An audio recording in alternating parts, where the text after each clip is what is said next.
কথা না মাইনা শুধু পিতার বছরে প্রতি বছর পিতার জন্ম উপলক্ষে জন্ম দিবস পালন করে, ওই সন্তানকে কি পিতার আনুগত্যশীল সন্তান বলা হবে?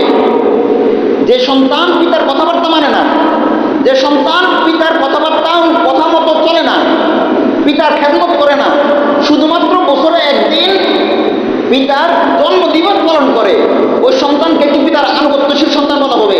কখনো বলা হবে না।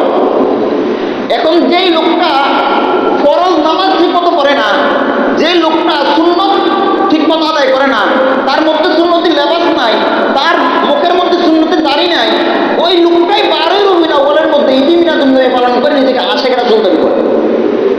ধোকাতেও তো একটা লিমিট থাকা দরকার। কত বড় ধোকা! লিমিট ছাড়া ধোকা।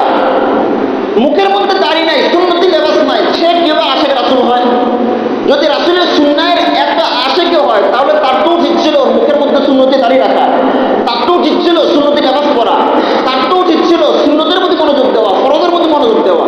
কিন্তু নামাজের মধ্যে, 5 ওয়াক্ত নামাজের মধ্যে তাকে পাওয়া যায় না। কিন্তু ঠিকই 12 রবিউল আউয়ালের মধ্যে নিজের পকেট ভারী করার জন্য ঠিকই আশিক রাসূল নাম দইরা রাস্তায় নেমে গেছে।